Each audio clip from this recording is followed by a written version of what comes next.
Let's say the candidate 11 and a half months decides, do you know what, I want to move on to the next role. We will still replace that person for the client. Because again, I think recruitment's a two-way job. It's not just finding a job for the candidate or finding a position for the client. It's making sure both parties are completely aligned and they want to stay there for the long-term impact, or else I just feel like we haven't done a good job. So yeah, that's what we do.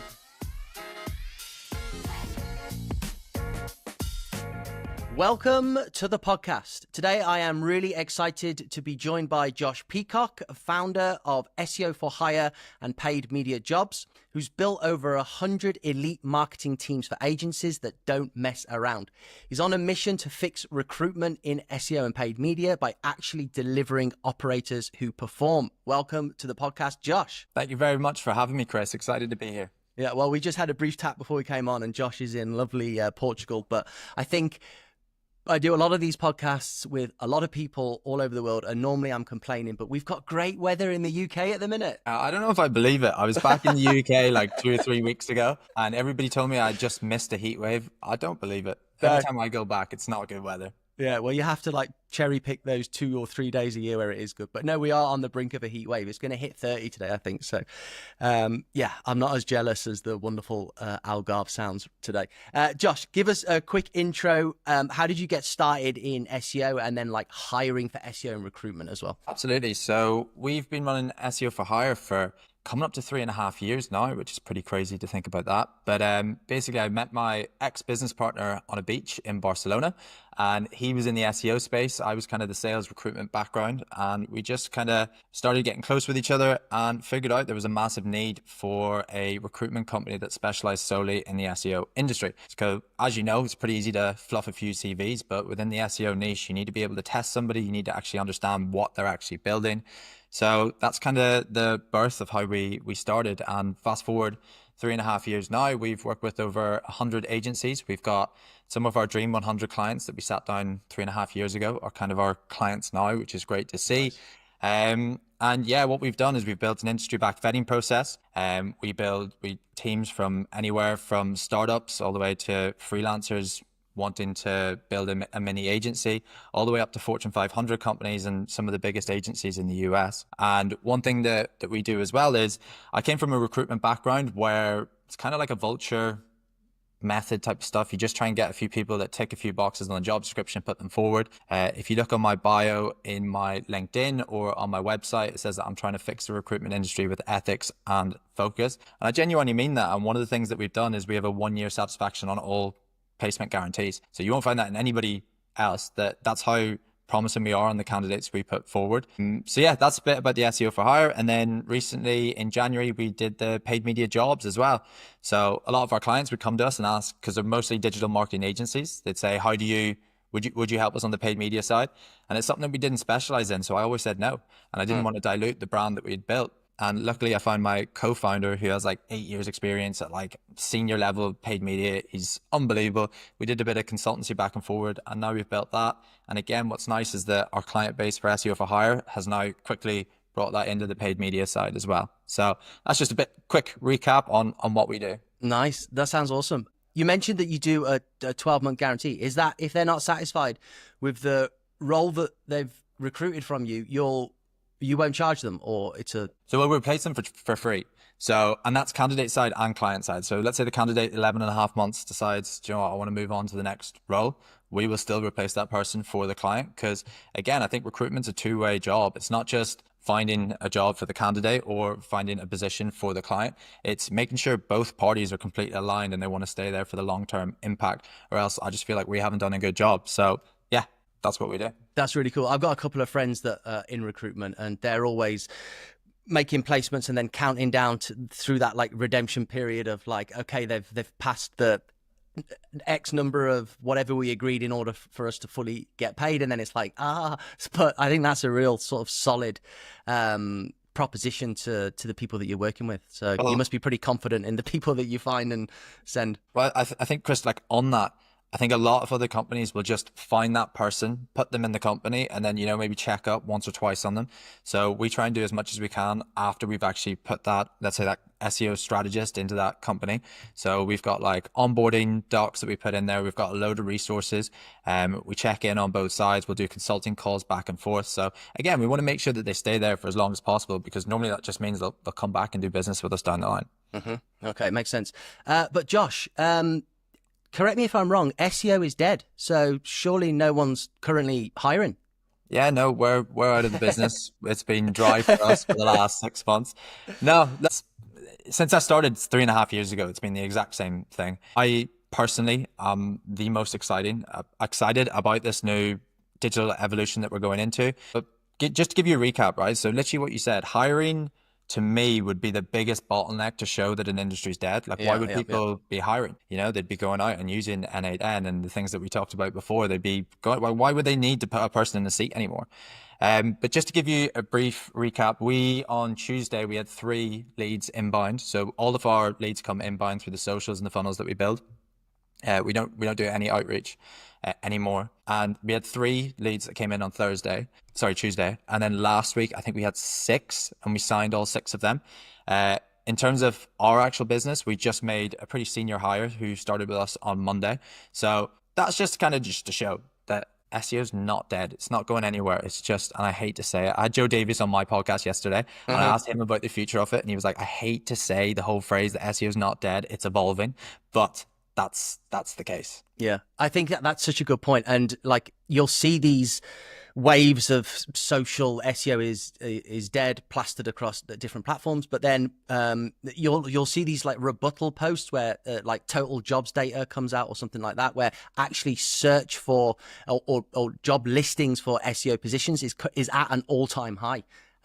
So I think that is probably the more accurate reflection of the state of the industry. Absolutely. But look, it's changing. Like, the way that SEO was getting hired for 2 years ago has completely changed. Even 6 months ago, it's completely changed. So like, as you know, SEO to me is just a big experimenting game right now. So the clients that used to come to us and be like, right, well, these are the tick boxes that we need.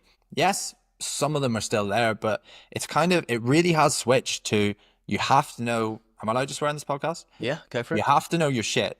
But on a soft skills perspective, you need to really, really understand clients. You need to understand bottom line. You need to be able to talk within business impact. And you can't just go in and kind of jargon your way anymore. Like, it's not a nice to have anymore. You need to understand what you're actually doing on a daily basis and how that affects the bottom line. Does it equal more signups? Does it reduce churn? And again, like, talking about AI, like, every client of ours that is coming to us now, it's like, we need to have people that are switched on. And 6 months ago, it was like, oh yeah, it'd be nice to have if they're like mucking about and like building a workflow or doing whatnot.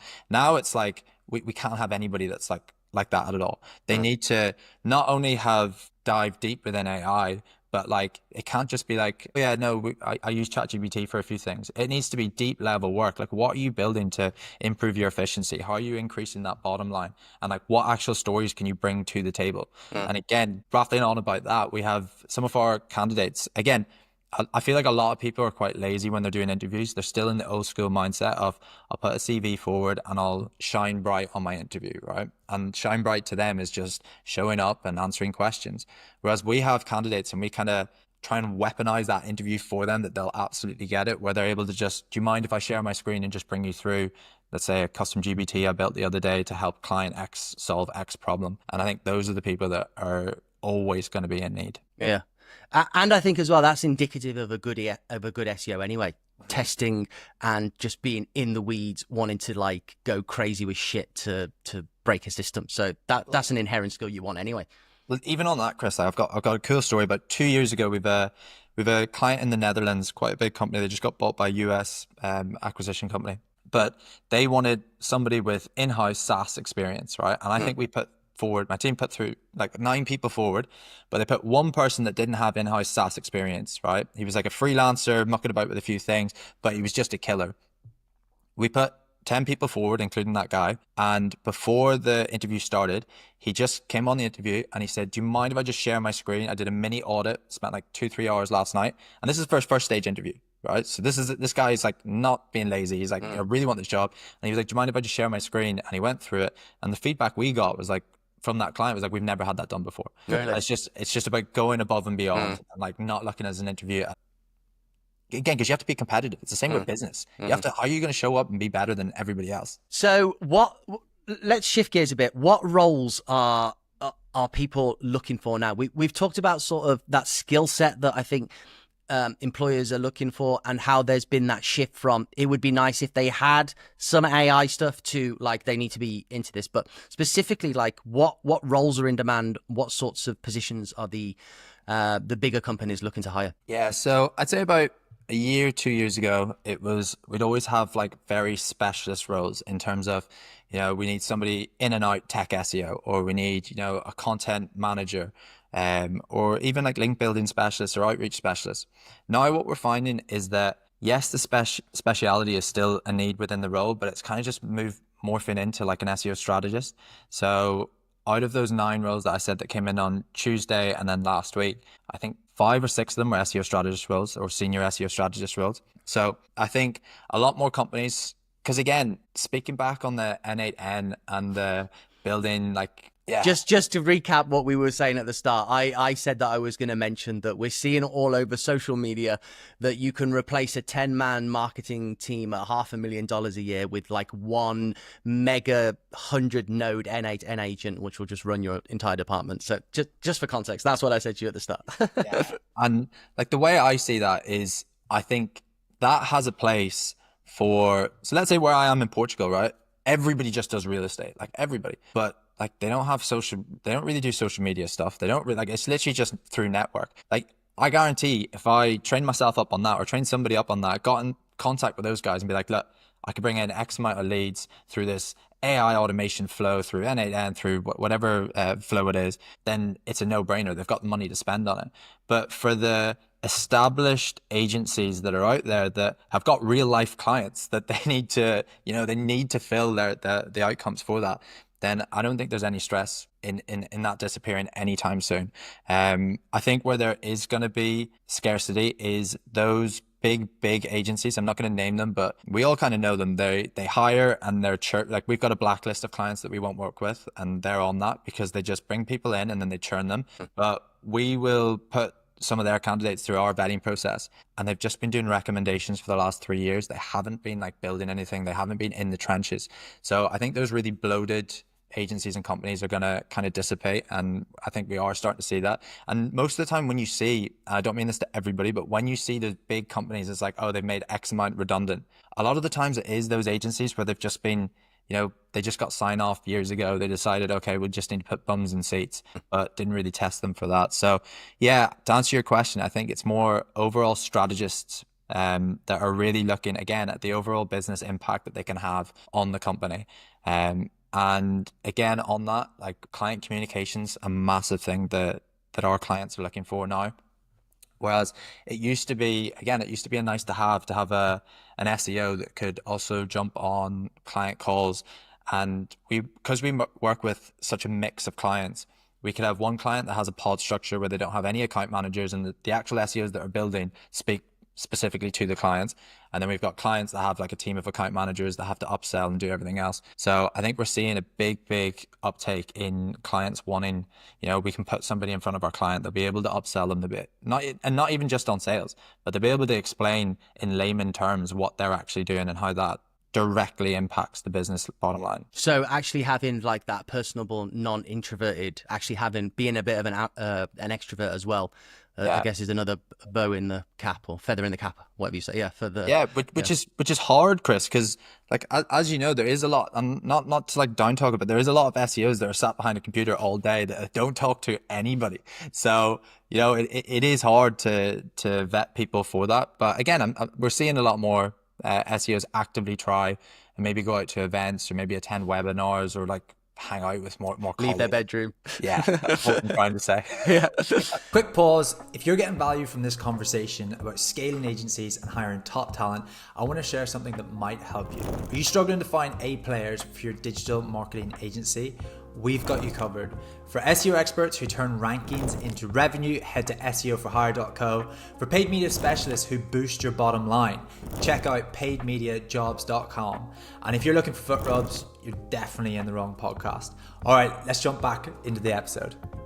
Okay, so in terms of the actual current search environment that we're in, are the companies that are hiring for roles now, would you say, are they segregating out SEO with large language model optimization, or are they looking to hire roles that are going to do like a holistic search optimization throughout the company? How are they approaching that now? I mean, this is what everybody's talking about now. Like, we need to be optimizing multi-platform and in the large language models, which actually doesn't go against SEO, because if you're doing all of the right stuff, that's just going to be good for your SEO anyway. But how are they actually looking at that in terms of hiring? Yeah. So again, so a lot of the times clients will come to us and they'll just be like, right, well, we need to start looking at LLMs, and they don't know either how to vet for that. So like, we've obviously gone through, chatted to a load of industry experts and see how we can build on that. And there's a few things that we do with SEOs just to kind of figure that out.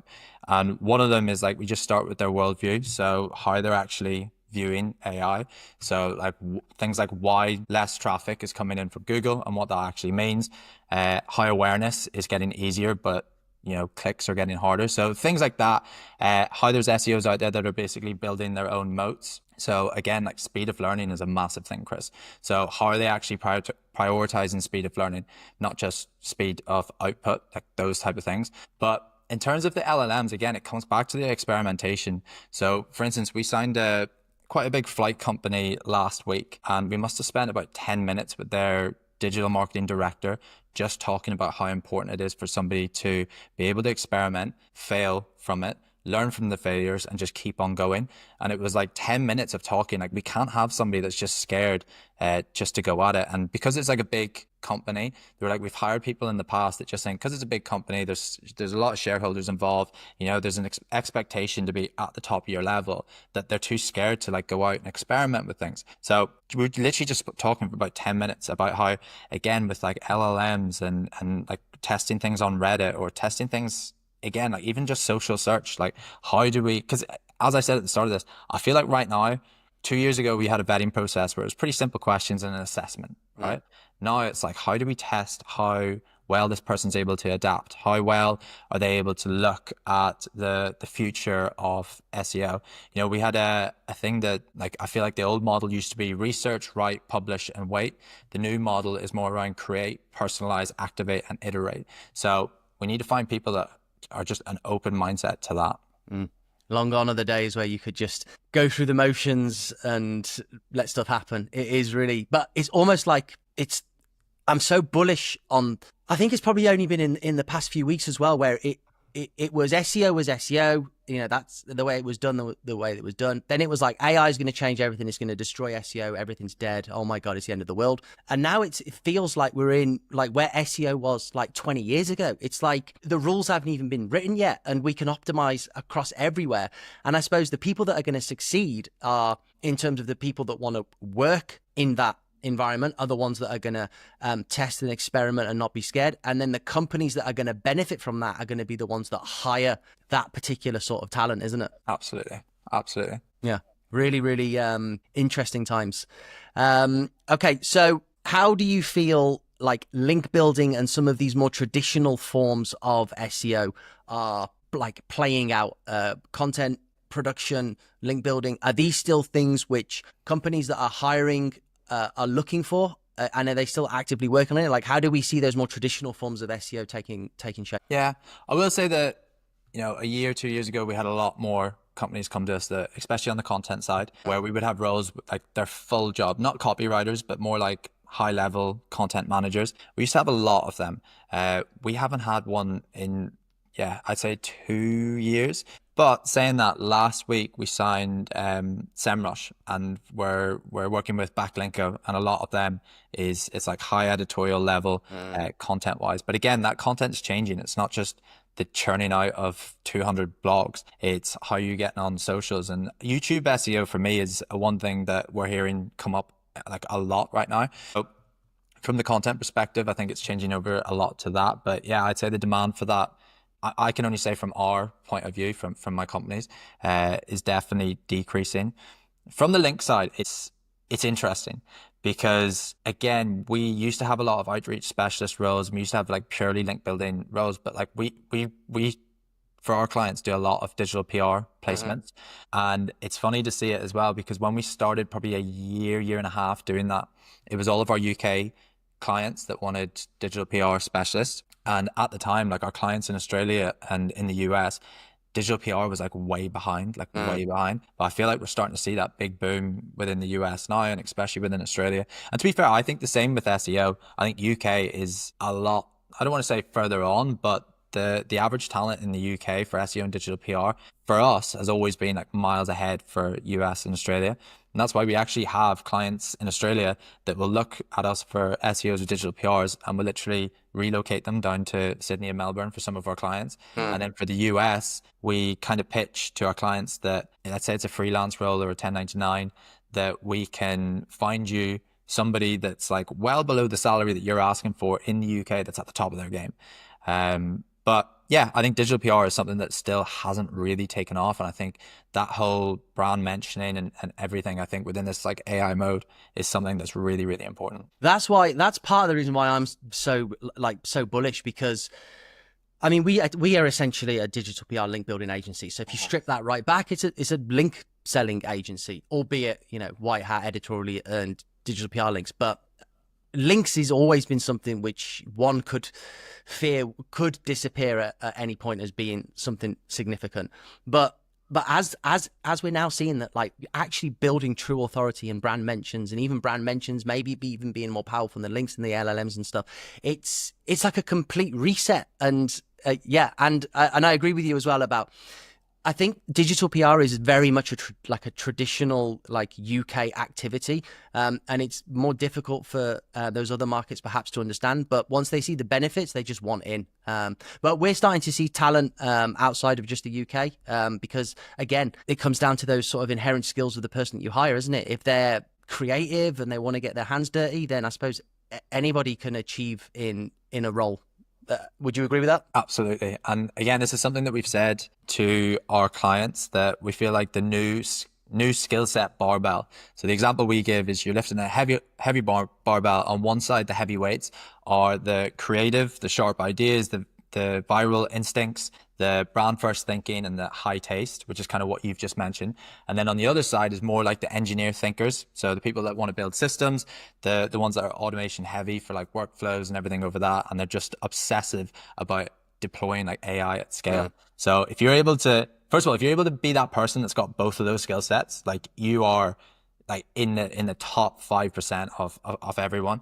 But if you're able to like have two of those people on your team, it's just it's a no-brainer that you're going to win. And that's what, actually going back to like the introduction that I did for you, I really liked how you said building elite marketing teams that don't mess around, and actually operators that are going to like move the needle for the company that you place them in. One quick question. Are you seeing any particular emerging markets for talent? So I know South Africa, Eastern Europe. Are there any particular countries that you're quite excited about where you're seeing talent come out that's hot right now? Yeah, again, I can only speak from what our experience is. We've placed quite a lot of South Africans, and in fact, some of my team are down from South Africa. Nice. I love South Africans. They are very, very good communicators. They're very good at thinking, and yeah, I feel like they're very good operators. The one thing I do say about some South Africans is that I don't want to say it's in their nature, in their culture, but they'll lie to you without lying to you, if that makes sense. So they're like, again, I've got a load of friends I met in Manchester that are South Africans, and we've joked about this, that they're like people pleasers. So they'll say something to you and you have to be like, you have to ask another few questions on it. So that's kind of within our vetting process. If we've been asked to hire down in South Africa, that's something that we really, really go into.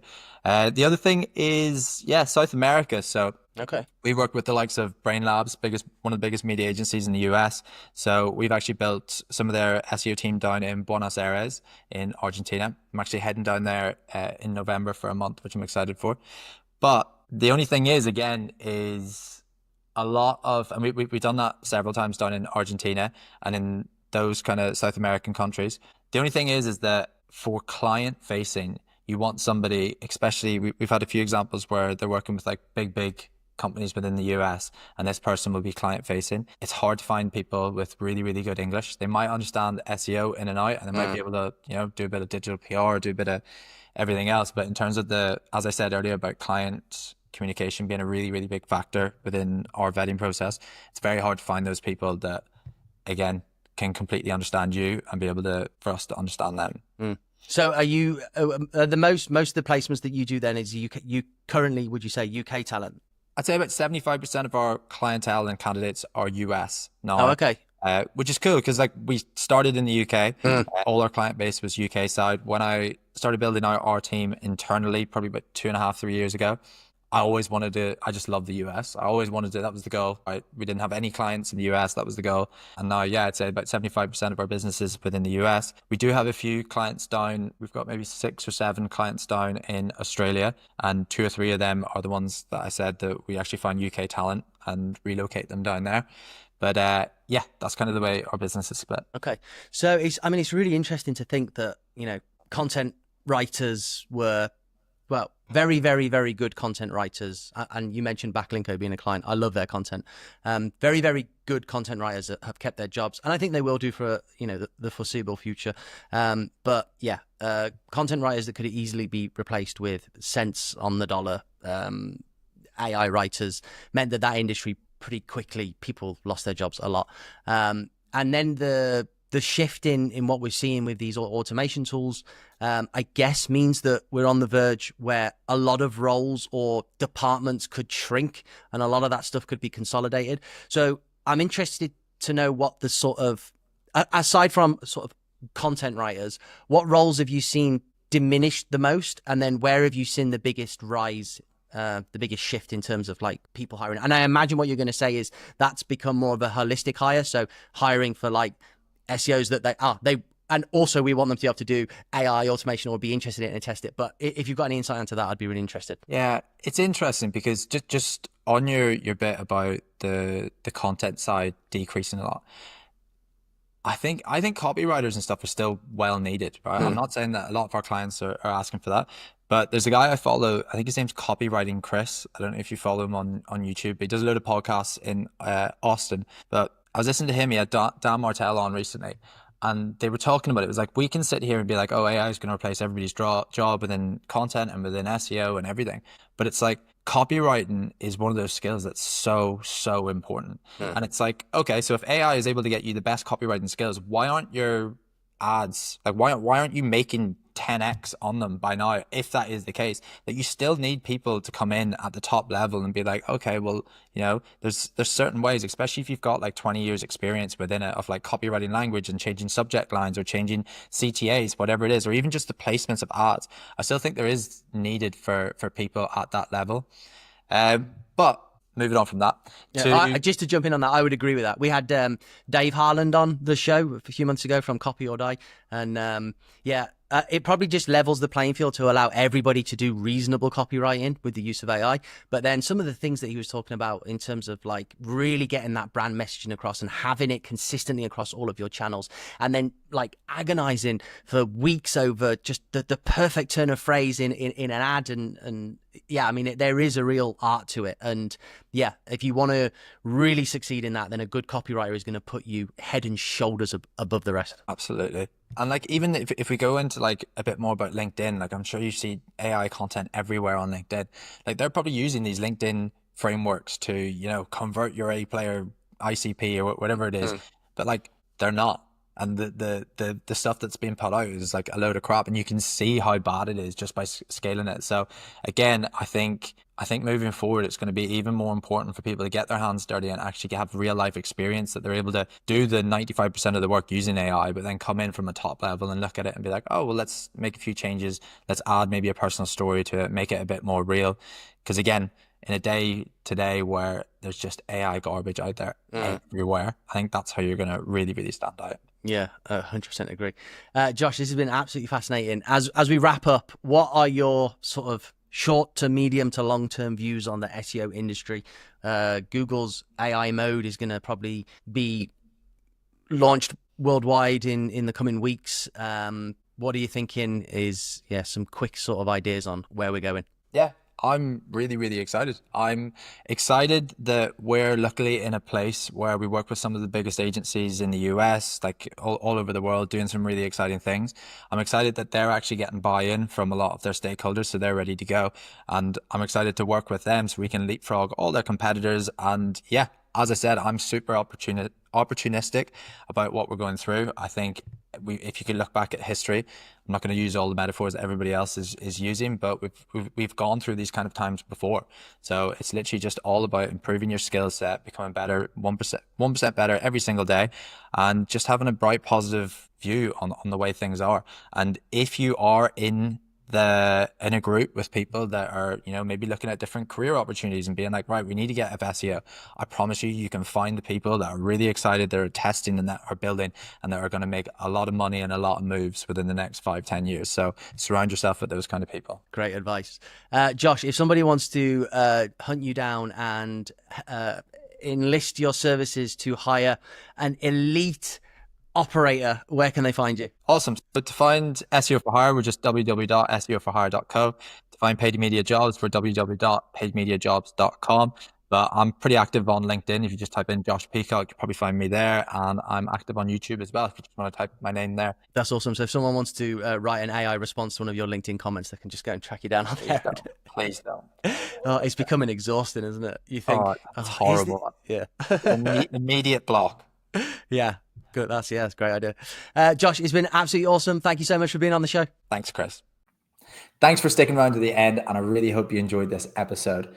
If you're an agency owner that is wanting to scale and wants to continue bringing your business to new heights and doesn't want to put everything on pause for hiring and finding the best talent that's out there in SEO and paid media, well, that's something I can help with. I own a recruitment company that has specialized in both the SEO and paid media sector, and we work with 100 plus businesses. So I'm going to leave 2 links below. There's no big pitch here, but if you want to talk over strategy and hiring and how myself and my team can find you the best A-player talent in both the SEO and paid media sector, then please book in, and I look forward to talking to you. Thank you.